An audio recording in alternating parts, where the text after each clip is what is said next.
नमस्ते। मैं पंकज केवट आप सभी के बीच। आज की हमारी क्लास की रेगुलेशन रहेगी। Sorry sorry sorry sorry. Okay, actually थोड़ी एक्साइटमेंट ज़्यादा है। न्यू कैमरा फोन से वीडियो क्रिएट कर रहा हूँ ना, तो एक्साइटमेंट ज़्यादा है। ठीक है। Extra ordinary. यस, तो चलिए देखते हैं रेगुलेशन नंबर 109 यानी कि 109 transport rule. Transport rule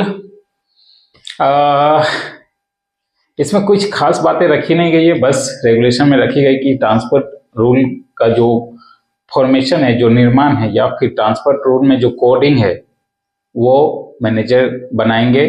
manager द्वारा जितने भी ट्रांसपोर्ट नियम है, ट्रांसपोर्ट रूल के जितने भी नॉर्म्स है या कंडीशन है, सारे कंडीशन वो अपने सहूलियत या फिर HEMM के अकॉर्डिंग, यानी कि अगर आपका व्हीकल्स है XUV, यानी कि ये बोलेरो है, कैंपर है, ठीक है, और मैनेजर ने क्या क्या करा कि बोलेरो की स्पीड लिमिट जो होती है वो सपोज दैट 60 किलोमीटर प्रति आवर रख दी है ट्रांसपोर्ट रूल में। ओके, अब हम चलते डंपर पे।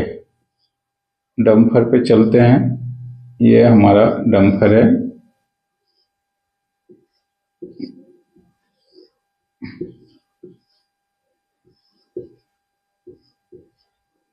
डंपर जैसा दिख रहा है, ये डाला यहाँ तक जाएगा, यहाँ तक। अब देखिए या ना दिखे, आप समझिए डंपर है ये, ठीक है। डंपर का डाला थोड़ा बाहर निकला रहता है, ये ऐसे जाता है। तो मैनेजर ने क्या करा, सपोज दैट, मैं ऐसा नियम है नहीं, बस समझाने के लिए बात रख रहा हूँ। सपोज दैट इसकी स्पीड लिमिट रख दी 60 किलोमीटर मैनेजर ने।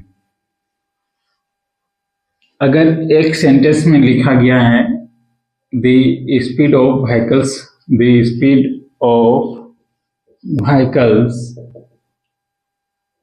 आर इज 60 किलोमीटर प्रति आवर, तो क्या डंपर में भी 60 किलोमीटर प्रति आवर हम लोग स्पीड लिमिट रहेगा? Suppose that the speed of vehicles are 60 kilometre प्रति आवर, व्हीकल्स में तो ये भी आ जाएंगे ना, तो क्या डंपर में भी ये 60 किलोमीटर प्रति आवर रहेगा? तो बिल्कुल ऐसा नहीं है। आपकी जो स्पीड लिमिट रहती है ये मैनेजर ही तय करती है, बट रेगुलेशन या नॉर्म्स बनाने का तरीका क्या होता है कि इसे आप लाइट व्हीकल्स में देखते हैं, लाइट व्हीकल्स में देखते हैं, और इसे आप डंपर को HEMM में देखते हैं। तो इसकी जो स्पीड लिमिट है वो एक अलग स्पीड लिमिट रहेगी और इसकी जो स्पीड लिमिट है वो अलग रहेगी। इसके लिए रूल, लाइट व्हीकल्स के लिए रूल अलग रहेगा, HEMM के लिए रूल्स अलग रहेगा। बट यहाँ पे जो रेगुलेशन 109 कहता है ट्रांसपोर्ट रूल लाइट व्हीकल्स के लिए नहीं बनाया गया है, ये HEMM की व्हीकल्स के लिए बनाया गया है। HEMM for what? HEMM heavy earth moving machineries. Okay, हम लोग पढ़ेंगे रेगुलेशन HEMM, या फिर truck responsibility of truck and truck tipper, ये सब रिस्पॉन्सिबिलिटी वाले चैप्टर में हम लोग देखेंगे। उसको हम लोग स्किप किए हैं क्योंकि 260 रेगुलेशन है जल्दी कंप्लीट करने के लिए, और ड्यूटीज एंड रिस्पॉन्सिबिलिटी चैप्टर 4 या चैप्टर 4 में है या थर्ड में है, तो थर्ड में नहीं होगा, 4 में होगा। तो उसको हम लोग जैसे ही कंप्लीट हो जाएंगे फिर उसको भी देख लेंगे। देन आफ्टर माइंस एक्ट की एक वीडियो क्रिएट किया है, तो जैसे ही टाइम मिलता है, एक्चुअली अब मैं सर्विस दे रहा हूँ एज ए टीचिंग, यानी कि माइनिंग फैकल्टी हूँ, माइनिंग फैकल्टी हूँ, बट मैं कॉलेज के नाम नहीं बताऊंगा क्योंकि हो सकता है वो आगे चल के मेरी वीडियो को क्लेम ना कर दे कि आप मेरे कॉलेज का नाम लेके इतना पॉपुलर हुए या फिर व्यू बढ़ाएं। तो बस आप इतना समझ लो कि मैं अभी माइनिंग फैकल्टी के रूप में कार्यरत हूँ। ओके, तो ट्रांसपोर्ट रूल जो होता है वो HEMM को देखते हुए मैनेजर अपनी सहूलियत और ड्राइवर टिपर्स की सहूलियत को लेके हुए बनाते हैं। और मैंने यहाँ बात रखा था स्पीड लिमिट, तो स्पीड लिमिट जो HEMM की रहती है वो 40 किलोमीटर प्रति आवर रखी गई है। HEMM में एक्सप्लोसिव वैन भी आती है, तो एक्सप्लोसिव वैन की जो स्पीड लिमिट है वो 25 किलोमीटर प्रति आवर है। ठीक है, तो ट्रांसपोर्ट रूट चलिए देखते हैं, कुछ डाटा उसमें है नहीं। ट्रांसपोर्ट रूट बनाएंगे मैनेजर, सभी जितने ट्रांसपोर्ट रूल के जितनी कॉपीज है, जितने मिनट्स या लॉ उसमें बनाएंगे, नियम्स रखेंगे, वो सभी टिपर्स ऑपरेटर को एक एक कॉपी दी जाएगी ताकि उसे ट्रांसपोर्ट रूल के नियम पता चल सके और उसको कंटिन्यू फॉलो कर सके। तो चलिए देखते हैं regulation 109 transport rule. The manager of every mine shall reference and enforce code of transport rule with due regard to the size and capacity of transportation machineries in use and prevailing local condition, and a copy of the same shall be submitted to the regional inspector, who may at any time by order in written request such modification in the transport rules as he may specify therein। मतलब कहता है कि जो code of transport rule है वो manager बनाएंगे।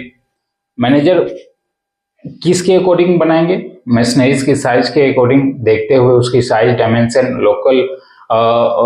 Local condition को देखते हुए मैनेजर ट्रांसपोर्ट रूल करेंगे। सपोज दैट अगर ये बीच रोड है जहां पे आप अभी देख सकते हैं कहाँ पे है, इसकी लाइव एग्जांपल में ये बता रहा हूँ, Jarangi OCP, Jarangi open cast project, ये आपका काठारा मेन रोड है, Kathara main road ROAD road, और ये आपका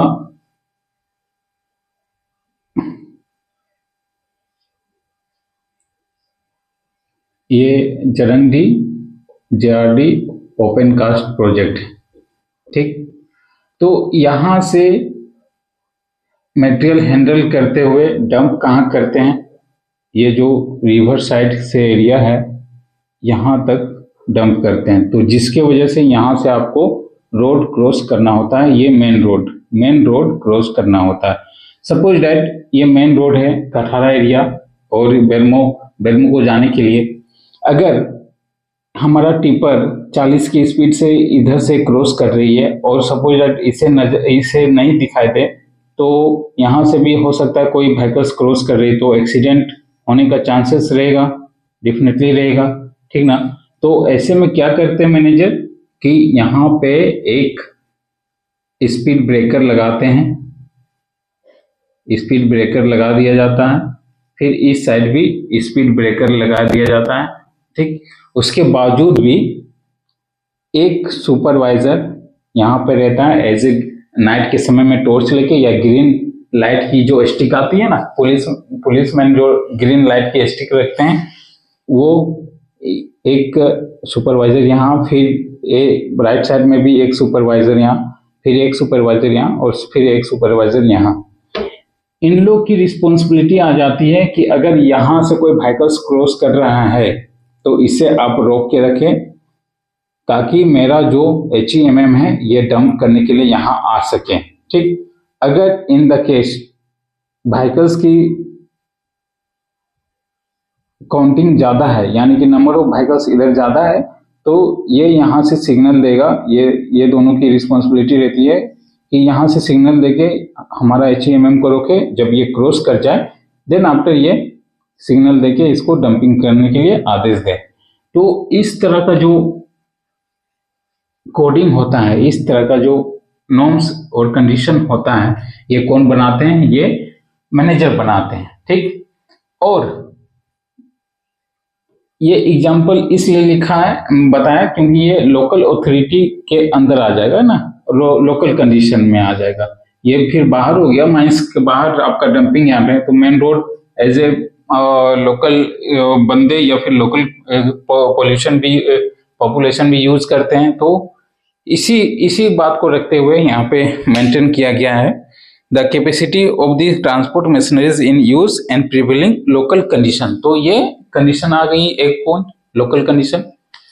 तो ये सब कौन बनाते हैं? मैनेजर बनाते हैं। और मैनेजर की ही रिस्पॉन्सिबिलिटी रहती है कि एक कॉपी जितने भी ट्रांसपोर्ट रूल्स के कोड है वो एक कॉपी रीजनल इंस्पेक्टर को देंगे, ठीक। और रीजनल इंस्पेक्टर अगर चाहे कि इसमें कुछ कंडीशन खराब है या कुछ चेंजिंग करना है तो ये चाहे तो उसमें चेंजिंग कर सकते हैं, और जो भी निशा निर्देश देंगे उसको हमें पालन करना होता है, ठीक। ये पहला पॉइंट। इसके बाद कहता है provided the mines where such machineries are already in use the aforesaid transport rules shall be framed and enforced within 90 days from the date of commence of this regulation. कहता है कि अगर कोई mines regulation बनने से पहले चल रही हो और उस पर ट्रांसपोर्ट रूल या ट्रांसपोर्टेशन रूल्स नहीं बनाया गया हो तो उस कंडीशन में क्या होगा कि भाई आपके पास रेगुलेशन निर्धारित या रेगुलेशन इम्प्लीमेंट होने के बाद आपको ट्रांसपोर्ट रूल की जितने भी नियम्स है वो फॉलो करना अनिवार्य है। यानी कि इम्प्लीमेंट, ये CMR की इम्प्लीमेंट होने के बाद जितने भी ट्रांसपोर्ट रूल है 109 में वो आपको फॉलो करना है, यानी कि इसमें भी आपको इम्प्लीमेंट करना है। विद इन 90 डेज का आपको समय दिया जाएगा। 90 डेज में आप COD बनाए या फिर SOP बनाए या फिर जो भी बनाए ट्रांसपोर्ट रूल बना के आप विद इन 90 डे में इम्प्लीमेंट कराना है या हो जाना चाहिए, ठीक। ये सब पॉइंट बना के दिया गया है। इसके बाद कहता है the manager shall hand over copies of transport rule to all operator, driver and officially concerned and shall be post such copies of the conspicuous places in the main language comprehensible by the workers।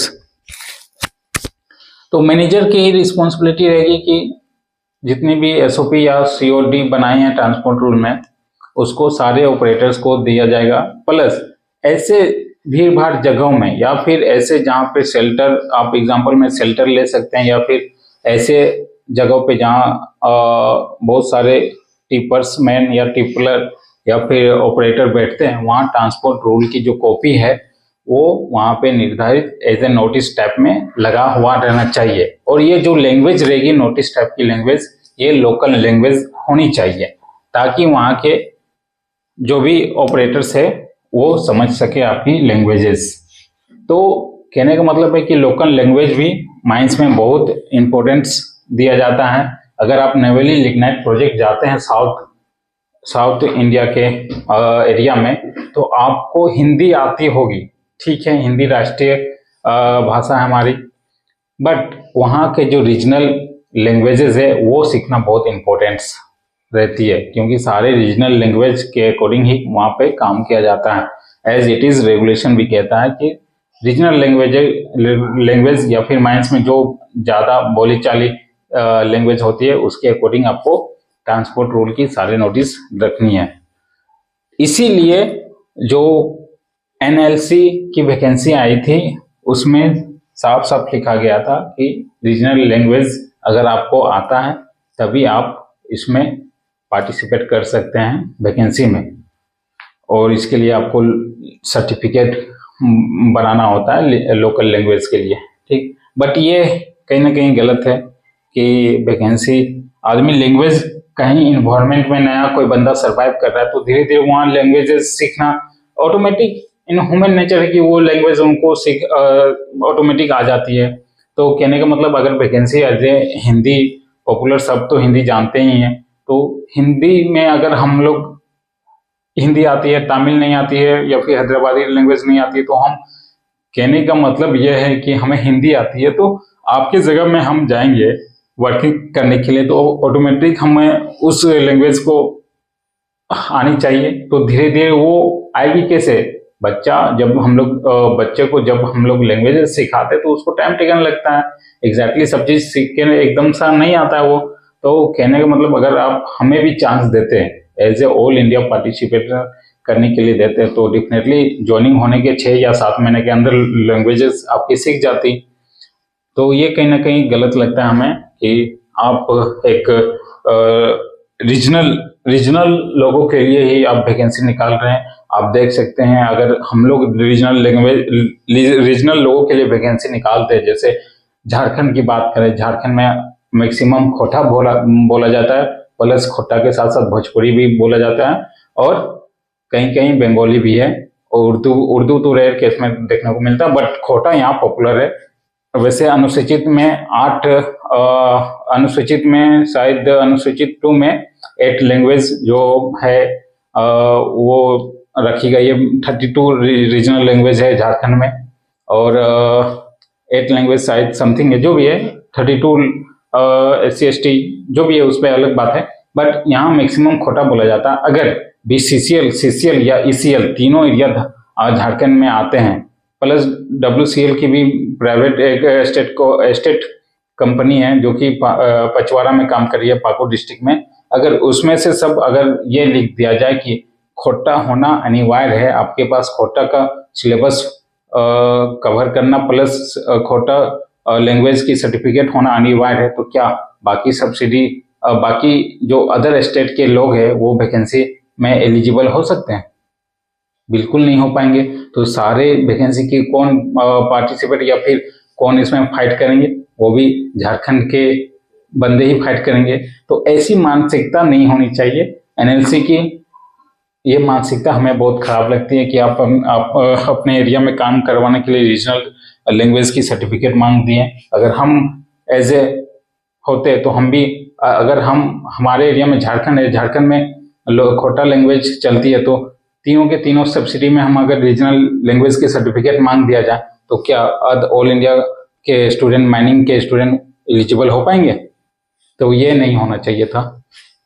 खैर doesn't matter, वो अलग बात है। चलिए हम लोग चलते हैं रेगुलेशन में। इसके बाद कहता है सेकंड पॉइंट, हाँ सेकंड पॉइंट हो गई। इसके बाद कहता है थर्ड पॉइंट, द